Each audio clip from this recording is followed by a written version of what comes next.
लेकिन स्पीड के साथ जो है वो तो बढ़ता जा रहा है, वाइल बढ़ता जा रहा है। जैसा आप उसका भी जब आपके पास अल्ट्रासाउंड की रिपोर्ट है उसका इलाज मत करें, आप इलाज करेंगे सिर्फ और सिर्फ जिसमें आपका अल्ट्रासाउंड रिपोर्ट उसमें देखें कि इसके अंदर कोई ब्लॉकेज नहीं आई। फिर आप उसने जो आपने LFT चेक करवाया था उसमें देखें इसमें अनकॉन्जुगेटेड सिर्फ बढ़ा हुआ है, अगर वो बढ़ा हुआ है तब भी उसे कहें सॉरी हमारे पास तुम्हारा इलाज नहीं है, आप जनाब इसका ट्रांसप्लांटेशन करवा लें। और तीसरा वही लोग जो हैं उनके इलाज करेंगे जिन्हें हमने कहा जिगर के खुलियात की सोजिश है, वहाँ पर आपका इलाज बहुत ही कारगर है। और चूँकि जिगर का मैंने बताया कि क्या होता है, ये फैट्स को जो है एमल्सिफाइड करता है, ये उसको डाइजेस्ट करता है। और जब जिगर खुद बेचारा बीमार हो तो वो चिकनाई हजम भी नहीं कर सकेगा। लिहाजा ऐसे मरीज़ का जब इलाज करने लगे सबसे पहले उसको चिकनाइयाँ बंद कर दें। अक्सर हमारे यहाँ ये होता है मरीज़ कोई भी मर्ज लेके हमने इसको देसी घी के इस्तेमाल करवाते हैं, हमारा ट्रेंड बना हुआ है, लेकिन मत करवाइए, उस वक्त मरीज़ और ज़्यादा बीमार हो जाएगा। क्योंकि जिगर को उस फैट्स को डाइजेस्ट करने वाला अब सिस्टम डिस्टर्ब हो चुका है, उससे बिल्कुल फैट फ्री लेना है आपने।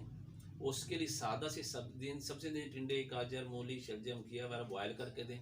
पानी का इस्तेमाल ज़्यादा करें, हाँ अलबत्ता वो पानी कौन सा हो जो बॉयल्ड किया गया हो। इसके लिए हमारा बहुत ही अच्छा और बड़ा मुजर्रब सा नुस्खा है। ऐसे मुलैयन 5 के इस्तेमाल करवाते हैं और 7-8 जूज़ी इस्तेमाल करवाते हैं। और मुलैयन 5 का नुस्खा मैं आपको बता देता हूँ। इसमें काली मिर्च 1 तोला, नशातर 2.5 तोला, सूंड जो है वो 5 तोला और सना मक्की 8 तोला है। और 8 जूज़ी जो है उसमें 7 हिस्से फटकड़ी सफ़ेद बिरियाँ और 1 हिस्सा रहमद असारा। फटकड़ी सफ़ेद बिरियाँ 8 हिस्सा और रहमद असारा 1 हिस्सा। आप मरीज़ की मर्ज़ के मुताबिक भी देखिएगा कि आपने उसकी उम्र कितनी है। अगर छोटा है 10 साल का बच्चा है या 6 साल का बच्चा है तो आप उसे सिर्फ जो है वो 2 रत्ती दे सकते हैं, ये 5 मुलैयन 5, और जो 1 रत्ती का चौथा हिस्सा इसके अंदर जो है वो आप 8 जूज़ी डाल दें। अगर बड़ा आदमी है तो उसे आप 1 माशा भी दे सकते हैं मुलैयन 5, और उसके अंदर जो है वो 2 रत्ती से 4 रत्ती तक भी जो है आप 8 जूज़ी डाल सकते हैं, वो मरीज़ की मर्ज़ के मुताबिक होता है। तो ये इस्तेमाल करवाएं, अल्हम्दुलिल्लाह ये पेशेंट बिल्कुल ठीक हो जाएंगे। हाँ अलबत्ता एक चीज़ जो मैं कहना बहुत ज़रूरी समझता हूँ आपको ये बता दूँ कि एक जरकान वो होता है जो बच्चों में होता है। बच्चे पैदा होते हैं 2 दिन के बाद उसको जरकान हो जाता है। ये जरकान दरअसल इसलिए होता है कि जिगर का ख़ास एंजाइम होता है जो कि अनकॉन्जुगेटेड बिलीरुबिन को कॉन्जुगेटेड बिलीरुबिन में कन्वर्ट करता है, वो उसमें डेवलप नहीं होता। उसको डेवलप होने के अंदर कम से कम 2 हफ्ते हमें टाइम चाहिए होता है। अक्सर बच्चे जरकान महसूस 2 दिन बाद और माँ बाप परेशान हो जाते हैं, ये क्या हो गया इसके साथ। ये होगा क्योंकि किसी भी बच्चे का ये फंक्शन जो है अनकॉन्जुगेटेड बिलीरुबिन को कॉन्जुगेटेड बिलीरुबिन में कन्वर्ट करने के लिए उसे 15 दिन दरकार होते हैं। हम घबरा जाते हैं और फिर हकीम साहब उसको जरकान की दवाइयाँ देना शुरू कर देंगे, यहाँ गलत हो जाएगा। ऐसा नहीं देना आपने। उसको क्या करना है कि आप उसको फोटोथेरेपी करेंगे। कि फोटोथेरेपी से मुराद ये है कि आप सूर्य की शुआएं उस बच्चे को लगवाएंगे। सूर्य की शुआएं किस टाइम? अब भी सूरज की शुआएं, धूप ना हो, शुआएं अभी जैसे पॉप फूटना कहते हैं वो आ रही, किरणें आ रही हो। आपने बच्चे को उठाना है, खुद अपनी पीठ जो है वो आपने सूर्य की तरफ करनी है और उसका आप दूसरी तरफ से रखना है। वो इतने बच्चा नाजुक है कि वो शुआएं पे उसके लिए ठीक नहीं है। उसका सिर्फ ये है कि वो शुआओं का असरात उस पर पड़ेंगे और यही जो शुआएं हैं जो उस बच्चे के जिगर को जो उस एंजाइम ने काम करना था, ये शुआएं वही काम करती चली गई और ऐसे बच्चे का जो है वो अनकॉन्जुगेटेड में ठीक हो तब्दील हो जाएगा। बच्चे का जरकान 1 हफ्ते में ठीक हो जाएगा। आप उसके लिए किसी दवाई की ज़रूरत नहीं है, इसके लिए सिर्फ और सिर्फ फोटोथेरेपी करवाएंगे। हमारे यहाँ अक्सर होता है कि देखा बच्चे के जरकान है, हमने उसको भी दवाइयाँ देनी शुरू कर दी। ऐसा नहीं करना आप लोगों ने। तो मज़ीद इसके बारे में अगर कोई आपका सवाल हो तो। जी एक सवाल है जी, आपने वो जो नुस्खा बताया अक्सीर जिगर, जी वो एक तो दोबारा लिखवा दें। मैंने मुलैयन 5 दफ़ा, इसके अलावा मैं जो अक्सीर जिगर भी इस्तेमाल करवाता हूँ। काली मिर्च नशादर, काली मिर्च 1 तोला, नशादर 2.5 तोला जी, नशादर 2.5 तोला, सुंड 5 तोला जी, और सना मक्की 8 तोला। और सर फटकड़ी बिरियानी, फिटकी बिरियानी दूसरा नुस्खा है, नुस्खा नंबर 2, उसको हम 8 जूज़ी कहते हैं। उसमें है फिटकड़ी बिरियानी जो है वो 7 हिस्सा और रहमद असारा 1 हिस्सा। जो समझ ना आए वो नुस्खे बाद में ये बेहतरीन नुस्खा है, मेरा बारहा का मुजर्रब नुस्खा है, और अल्हम्दुलिल्लाह कोई भी मरीज़ आज तक मेरा से जो ठीक ना हुआ हो। इसके अलावा हमारे हुक्मा कहते हैं कि ये गर्मी का मर्ज है, ठीक है, माना जी गर्मी का मर्ज है, लेकिन इसके फैलने की एक वजह भी होती है, ये एक बैक्टीरियल इन्फेक्शन होती है। ये मेरे तजर्बे की बात है। ये बैक्टीरिया क्या होता है, वो या तो खुराक के रास्ते फैलता है, या फलों के रास्ते फैलता है, या सब्जी के रास्ते फैलेगा, या पानी के रास्ते पे। जब उसके अंदर ये बैक्टीरिया शामिल हो जाएगा, जब ये आपके जिस्म में जाएगा तो ये फिर आपके जिगर के मैदा से डायरेक्ट खून में, या खून से आपके जिगर के फुलियात में चला जाएगा। अब इससे बचना क्या है, ग़िज़ाएं तो हमने कर ली, इस मरीज़ का जूठा मत खाइए जब तक ये ठीक ना हो जाए। मज़ा है, घर में है, बर्तन इस्तेमाल हो रहे हैं, बाज़ का खाना खाने में बैठा, खाना उसने पानी पिया, आधा गिलास पड़ा था, हमने पी लिया, बैक्टीरिया आपके अंदर चला गया। अब आपको जरखान होना ही होगा। उसकी चम्मच इस्तेमाल करें, उसका प्लेट इस्तेमाल करें, उसे चावल खा रहा तो छोड़े, आपने वो खाने शुरू कर दिए, मत कीजिएगा ऐसा। मैंने एक घर में 10-10 अफराद को जरखान ज़दा होते देखा है। एक को जरखान था, बाकी फैमिली ने परहेज नहीं किया, मौलवी ने परहेज नहीं बताया, वो सारे के सारे जरखान के मरीज में शिकार हुए। आप इस बात को, ठीक है ये गर्मी का मर्ज है, मानता हूं मैं, लेकिन साइंस ने कुछ और इसको प्रूव किया है। अब मैंने इसको प्रैक्टिकल करके देखा है, तो फिर हमें इसको अपने जो है के अंदर शामिल कर लेना चाहिए। जब एक चीज़ प्रैक्टिकल आपके सामने, आप चाहे कैसे नहीं मानेंगे। इसलिए आप जब भी मरीज जरखान के मरीज को परहेज बताएं, साथ ये ज़रूर बताना है आपने ये परहेज भी करना है, कि आपके घर वालों ने करना है। जहाँ आप उसको फ़िज़ाई परहेज बता रहे हैं, वहाँ आप उसको ये प्रिकॉशन भी बतानी है आपने। फिर मरीज़ को क्या करना है कि आप ज़्यादा दूर में मत जाए, आप वो ज़्यादा चले फिरे नहीं, क्योंकि उसको वीकनेस बहुत ज़्यादा होती है, उसके लिए थार्जी कितनी, वो चल ही नहीं सकता, उसकी भूख नहीं लगती है, उसे वो खाता कुछ है, उसको ज़्यादा अंदर हाथ से कुछ नहीं होता। जब हमने ये दवाई दी, जैसे जैसे उसका बिलीरुबिन नॉर्मल होता चला गया, उसका भूख भी बेहतर होती चली जाएगी। ये मरीज़ को उल्टी आना शुरू होती है, कहते हैं मेरा दिल ख़राब हो रहा है, आप उसका अनार का जूस इस्तेमाल करवाइए, जवारिश अनारैन का उसको इस्तेमाल करवा ली, उससे उल्टी वगैरह बिल्कुल ख़त्म हो जाएगी। वो कहते हैं कि मुझे बुखार भी कुछ लोगों को है, तो फिर आप उसका करंजवे का इस्तेमाल करवा लीजिएगा। सफ़ूब मगज़ करंजवा है या मुलय्यम 2 जिसम कहते हैं, आप सिंपल करंजवा इस्तेमाल करवाइए, उसका बुखार उतर जाएगा। आपने एलोपैथी दवाइयों की तरफ नहीं जाना, आपको पूरा कमांड होनी चाहिए मरीज़ के क्या क्या सिम्टम आपके पास आ रहे हैं, आप उसके मुताबिक दें। पेशेंट हमारे पास से कहते हैं जी मुझे खारिश बहुत होती है, हमने कहा तो कुछ सब्र करें, जैसे जैसे ये बिलीरुबिन क्लियर होता चले जाए, खारिश खत्म हो जाए। अक्सर मरीजों को खारिश होती है, हाँ ये उसे बताइए। आज मेरे पास आए, आपको जरखान हल्की सी आंखें पीली थी, फिर क्या हुआ, नेक्स्ट टाइम तो आंखें और ज़्यादा पीली हो चुकी है। भाई हमने बताना है कि ये प्रॉब्लम है, इसको ऐसे ऐसा ठीक होना है, आपका जिगर काम करना शुरू, लेकिन 3 हफ्ते 4 हफ्ते 2 हफ्ते ये 100% क्लियर हो जाता है। उसके बाद मरीज़ का LFT ज़रूर चेक करवाइए। मैं किसी मरीज़ का भी इलाज करता हूँ, लाजमी तौर पर पहले भी करवाता हूँ और इलाज के बाद भी उसका LFT चेक करवाता हूँ, ताकि पता चल सके कि मरीज़ ठीक हो गया। अगर वो मरीज़ की बिलीरुबिन नॉर्मल ठीक हो गई, अगर उसका एंजाइम्स बढ़े हुए हैं, एसिडिटी बढ़ गए, तो फिर हमें सोचना पड़ेगा कि ये मरीज़ को इसके साथ कहीं वायरल इन्फेक्शन तो नहीं थी। फिर हमें हेपेटाइटिस B और C के भी टेस्ट करवाने पड़ते हैं। अगर हेपेटाइटिस B और C का टेस्ट है और खुदा न खास्ता उसको पीला भी हो गया, तो हमने ये आम हालात में, लेकिन ये तो उसमें हमें पहले इलाज कर, फिर भी अगर ऐसा हुआ है कि उसके एंजाइम्स बढ़े हुए हैं, तो फिर आप वायरल इन्फेक्शन चेक करवा लें। लेकिन ये बता दूं कि जो लोग हेपेटाइटिस B और C के पेशेंट होते हैं, एट द एंड ये होता है वो फिर पीला जरखान उनमें आया करता है। कैसे आता है, उसकी क्या वजूहात होती हैं, इंशाल्लाह जब नेक्स्ट हमारा कोई टॉपिक हेपेटाइटिस के ऊपर होगा तो इसके बारे में फिर आपको वजाहत से बताया जाएगा, और पूरी इसकी हिस्ट्री, इसके रूट काज को आपको बताया जाएगा। ऐसा क्यों होता है कि इस मरीज़ को पेट में पानी क्यों पड़ता है, इसकी आंखें पीली क्यों हो रही हैं, इसको खून की उल्टियाँ क्यों आ रही हैं, इसके नाक से खून क्यों आ रहा है, इसके प्लेटलेट्स क्यों कम हो गए, ये सारा तफसील से बताया जाएगा। लेकिन आज का जो चूँकि हमें बताया ही नहीं गया कि आपकी क्या टॉपिक होनी है, अगर बताया जाता तो हमको बेहतर अंदाज में आपको बताते भी सही। खैर इसमें कुछ मिस्टेक्स भी हुई होंगी, ज़ाहिर है बगैर प्रिपरेशन के अगर कोई भी प्रोफेसर जाकर लेक्चर डिलीवर करेगा तो कहीं आए बाएँ शायद तो करेगा।